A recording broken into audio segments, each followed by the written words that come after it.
Hey, welcome to Collaboration Wednesday. I'm Jeremy Grunin, president of the Grunin Foundation, where every Wednesday we'll be talking to nonprofit partners throughout Monmouth and Ocean County who kind of exemplify what partnership and collaboration is throughout the region as we fight our way through this COVID-19 crisis.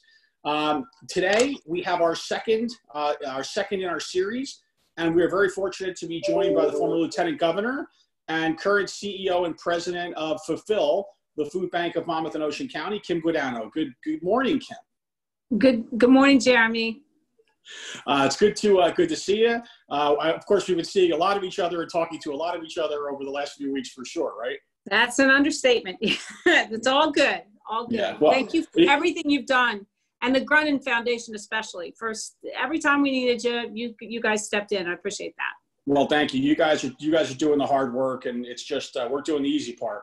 When we talk about partnering and we talk about collaboration, I feel like just about everyone I talk to in the region goes to a partnership they have with Fulfill, right? Because food insecurity clearly is such a huge issue at this moment. Before we get into the collaboration piece, Kim, why don't you just talk for a second about what that increase in capacity has had to be, and how many more meals we're serving than we had in the past? It's almost mind-boggling, Jeremy. 45 days ago, the governor shut down the state of New Jersey and designated certain essential personnel. And luckily, the food banks, and obviously the food banks were one of the essential personnel. In that 45 days, we've had to revamp our entire distributional logistics process. And we've had to pick up nearly 40% of the pantries that went down literally overnight. So we lost soup kitchens, we lost pantries, we lost shelters, we lost service industries. And we had to make up for the slack because there wasn't anybody big enough to do it. Nobody had enough extra food to do it. So what we did literally over the weekend, that the governor designated the shutdown, is we started two things. First, we started crisis boxes so we could deliver crisis boxes where they were needed the most. So for example, a soup kitchen or a pantry in Lacey goes down. Instead of not feeding those people, we made boxes and delivered those boxes to Lacey. That program has gone from 0 to 60 literally, and went from 0 to 60 in 48 hours. And we have already delivered 20,000 crisis boxes throughout the county of Monmouth and Ocean. And then the other thing we did is when these soup kitchens went down, we started partnerships with a lot of these small businesses, these small restaurants. These small restaurants are 1 foot away from going bankrupt, which means they're just 2 steps away from coming and using a food pantry. So we thought what we would do is stand up a restaurant partnership program where we would pay $5 a box for hot food, and then see who needed hot food. So first we started with just the soup kitchens that went down right away, and everybody knows why, right? You can't socially distance in soup kitchens. So when those went down, we started backfilling those. Then we had schools, then we had churches, then we had, oh my goodness, veterans, senior citizens, assisted living centers. We have now 27 restaurant partnerships that we didn't have 45 days ago, and 16 different delivery partnerships that we didn't have 45 days ago.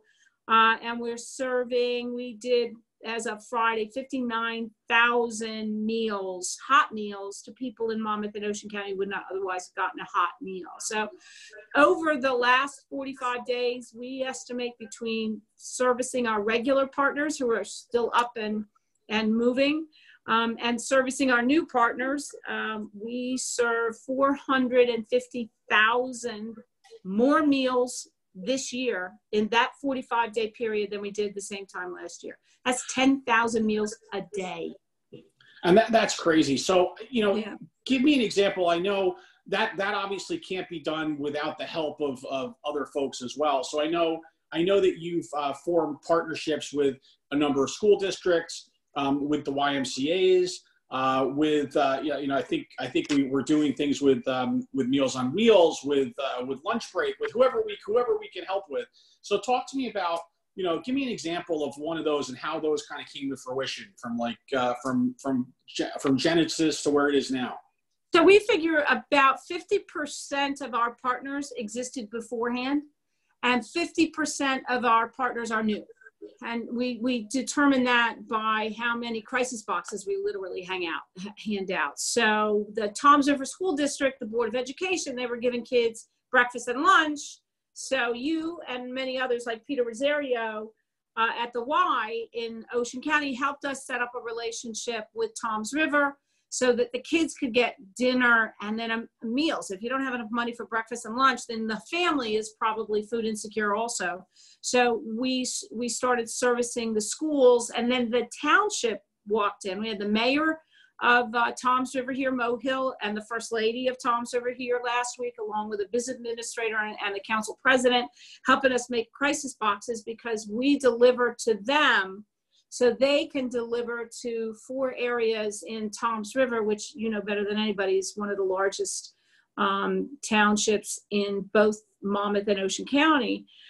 They can deliver 600 meals to the food insecure, recently unemployed, shut-ins, and our normal clients, if you will, from that position. So they got 600 boxes. They get 600 boxes every Friday. Do the same thing now with Lakewood. That's a new partnership. And again, it arose out of need. It's the school system was giving kids breakfast and lunch, but what about dinner? It's like, wait for it. Yeah. Wait for it. What about dinner? So we stepped in for the dinner.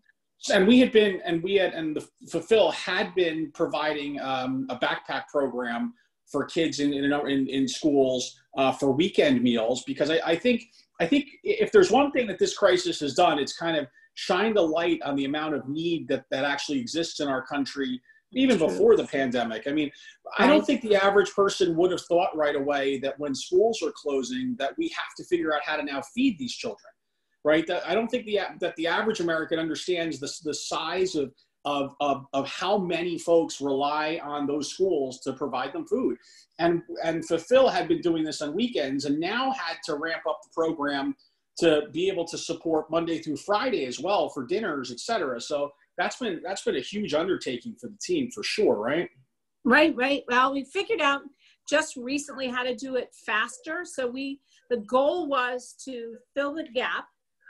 Find the gap and fill the gap. I'll tell you what keeps me up at night, and I think it probably does many of the people on this video, on this program, and is how do we get to those people that are shut-ins who are afraid to go out? It's been 45 days. They haven't eaten. They haven't gotten the medical attention that they need, all of the services that they normally would get. That keeps me up at night. So literally, we started reaching out to groups and saying, how are you feeding this population, whatever it is? So the backpack program in Freehold, we served 1,000 kids every Friday, most of them in Freehold. We went to Freehold and serving them dinner. And that's in partnership with the YMCA of Greater Monmouth, correct? Well, the YMCA Greater Monmouth did more than just that. Because you had the feeding program, you had the restaurant program, but you also had to have a quick response team. And what's that? Well, when a food pantry in Freehold that served to hundreds of families a week had to be taken out of service to be cleaned because they had a positive hit on the virus, that particular food bank literally posted a sign that said, okay, we're now going to serve you out of the Monmouth Y and Freehold.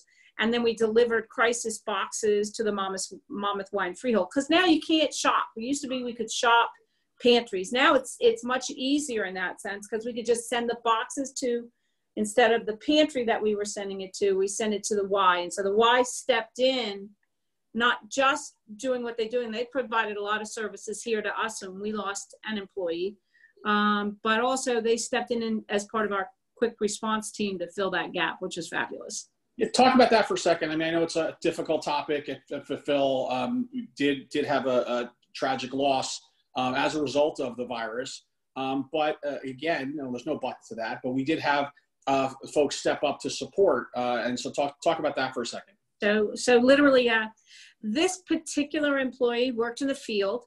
And nobody expected the virus to be quite as contagious as it was. She was diagnosed positive on March 23rd and literally died age 51, 3 kids and a grandkid, with no prior conditions that we're aware of anyway. She died 2 weeks later. I know you and I had a conversation, and I said, you know, I thought I had more time. I thought I could be more prepared, and I learned you're never prepared for something like this. But I reached out to you. I said, I need some grief counselors here. And it was what, 6 o'clock at night? And I said, oh, by the way, I need them here 8 o'clock tomorrow morning. And you did that, I believe, by reaching out to the Y, right? Yep. Yeah, Lori, you know, we kind of put our heads together because it's not a service that you typically think about, or, you know, believe me, not. Haven't had to utilize, but had a couple of conversations, and then it turns out that the Y has that program, and they sent us two folks, 2 young ladies the next morning that spent the whole day at Fulfill, and then offered any continuing support that we needed for those team members who would have been affected. And you know, remember, Jeremy, that the 23rd was just 10 days after the shutdown. So people were already scared to death. They were already concerned about what their future was going to be. They were already trying to figure out, do I come to work and interact with a lot of volunteers who may or may not be positive? So these grief counselors were not only dealing with the shock of losing an employee who was a close friend of most of the people here, but also they were dealing a lot with just the panic and the fear and the uncertainty that comes with being in the outside world now. We are essential personnel. If we don't come to work, people don't eat. And so they helped. I think they saw more than half the staff that day. I don't know what I could personally, you know, I'm a lawyer. I'm not qualified to do that at all. And also I got to say the board stepped up, Jeremy. You stepped up. You showed up 8 o'clock in the morning in a very uncomfortable time. You pledged the support of our board, and I thank you for that. And you've been there every step of that way, you and the board. So it's knowing how to ask for help, knowing when to ask for help. And I got to tell you that early on, we were so busy trying to just get a handle on what the hell Right. just hit us, right? It literally went like this. You know, when somebody comes to you and says, the soup kitchen just went down, can you feed people? You're like, humming, how many people can I get Chef Ray to cook for in the kitchen today? So once we got into that rhythm, we were much better able to reach out and be a little more partnership friendly. Collaborative is the word I think you would use. Yeah. So you've so this is your first foray into running a nonprofit. After well, I don't know. Some people would say the state of New Jersey was a nonprofit for many. Well, that was actually a lost leader. It was actually a losing proposition. But I mean, you know, you've had there's been a lot of baptism by fire for you.